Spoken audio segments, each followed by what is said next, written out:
Hey guys, welcome back to my channel. आज मैं explain करूंगा फॉर्मलेस फॉर्म का चैप्टर 4। तो चलिए शुरू करते हैं बिना किसी देरी के।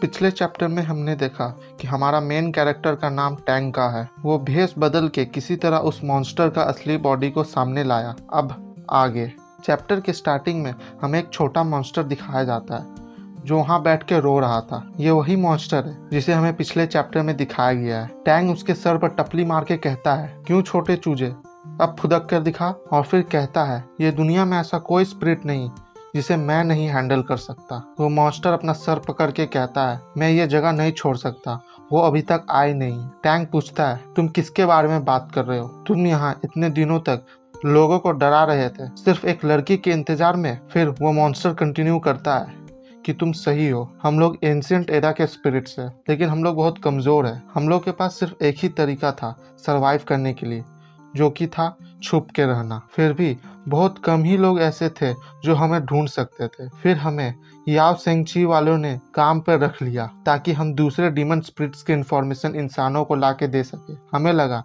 कि इंसानों के साथ हाथ मिला लेने से हमारी ज़िंदगी आसान हो जाएगी, लेकिन हम लोगों ने ये नहीं सोचा था कि अगर दूसरे डीमंस को पता चला कि हम लोग इंसानों के साथ मिलकर काम कर रहे हैं तो वो हमारे स्पीसीज को चुन चुन के मारेंगे। हम लोग का बस एक ही काम था कि डीमन स्पिरिट्स के इन्फॉर्मेशन इंसानों को ला के देना, लेकिन हम लोग गलत थे।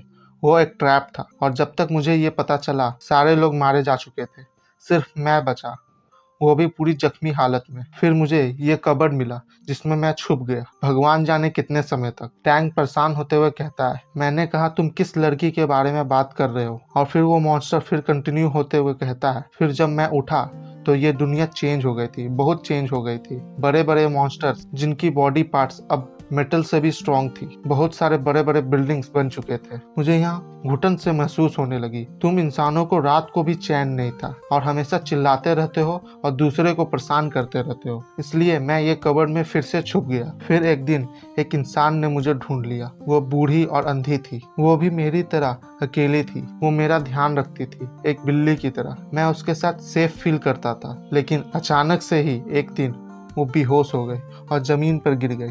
उसे कोई भी चोट नहीं आई थी। इससे कोई फर्क नहीं पड़ता कि मैं उसके मुंह में कितना खाना डालूं, फिर भी वो नहीं उठी। फिर कुछ दिन बाद कुछ लोग आए और उसे उठा के ले गए। तब से अब तक मैं उसका इंतजार कर रहा हूँ कि वो कब आएगी। टैंग पूरी तरह से इरिटेट हो जाता है। फिर हमारा मॉन्स्टर कहता है, बहुत दिन हो गए फिर भी वो अभी तक नहीं आई है और यही कारण है। इतना कहते ही टैंग उसका मुंह पिचकाते हुए कहता है, बस बहुत हुआ, और अपना मोबाइल निकाल के कहता है, चलो तुम्हारी आइडेंटिटी वेरीफाई करते हैं। और उस मॉन्स्टर को अपने फोन से स्कैन करने लगता है और कहता है, चुपचाप सीधे खड़े रहो। वो मॉन्स्टर कहता है, क्या ये एक डीमन स्कैनर है? फिर टैंग शॉक हो जाता है जब उसे पता चलता है कि ये एक टैन वेंग स्पीसीज का है जो विलुप्त हो चुकी है। वो मॉन्स्टर हैरान हो जाता है जब वो देखता है कि वो मोबाइल बात कर सकता है। फिर हमें वो स्पीसीज के बारे में बताया जाता है जो बहुत पहले ही विलुप्त हो चुकी थी और उसका विलुप्त होने का कारण दूसरे डीमंस थे। टैंक कहता है कि मुझे इस मिशन का सिर्फ 2000 मिलेगा, अगर मैं इसे पकड़ लूं तो ये ज्यादा फायदेमंद है। और फिर उसकी तरफ हंसते हुए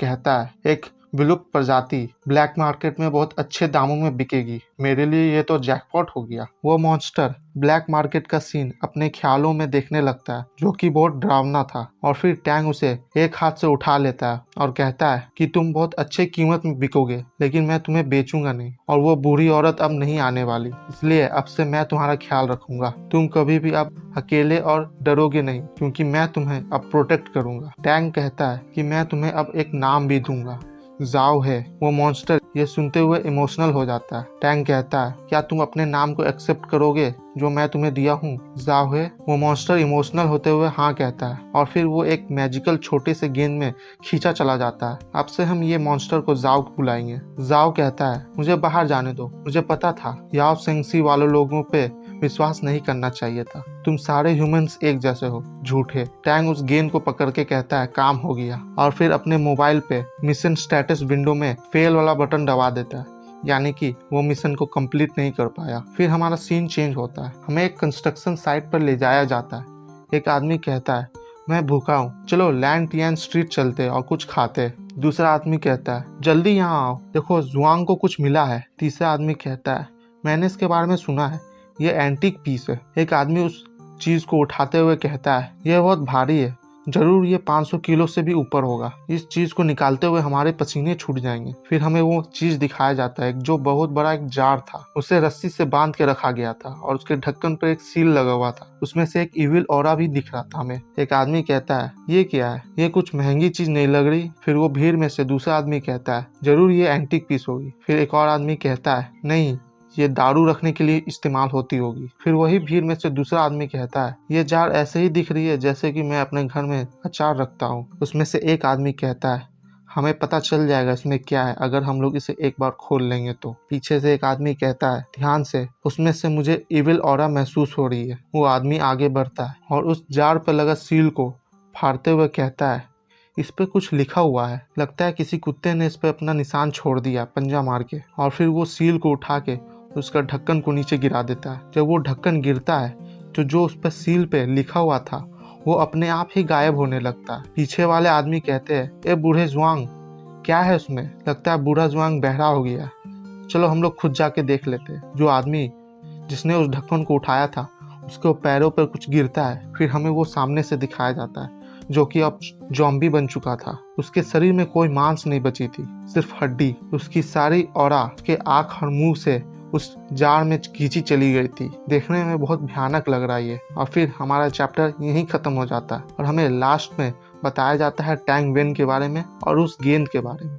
पहले वो टैंग वेन, वो एक ऐसा मॉन्स्टर है जो जंगल के बीच में छुपता है और वो प्लांट्स स्पिरिट्स को फूड की तरह कंज्यूम करता है। वो लोग के पास कोई हमला करने का स्किल नहीं है, लेकिन वो छुपने और ट्रांसफॉर्म करने में माहिर है। कोई भी उन्हें ढूंढ नहीं सकता अगर एक बार वो अपने हाइडिंग स्किल को एक्टिवेट कर ले। वो लोग का हाइडिंग स्किल और डीमन से बेहतर है। ये प्रजाति बेइजिंग पीरियड में विलुप्त हो चुका था। और फिर हमें वो एम्ब्रॉयडर केज के बारे में बताया जाता है। ये वही केज था जिसमें टैंग ने जाओ को कैद कर लिया। ये एक ऐसा टूल है जिसमें नॉर्मल डीमन स्पिरिट को कैद किया जा सकता है, लेकिन इसका 2 कंडीशन है जिसमें से कोई एक फुलफिल होना चाहिए। पहला ये है कि वो डीमन हेविली इंजर्ड है और वो अपनी आखिरी सांस में, या फिर वो डीमन उसे पकड़ने वाले हंटर पर भरोसा करता है। बस आज के लिए यहीं तक, मिलते हैं नेक्स्ट वीडियो में, तब तक के लिए गुड बाय।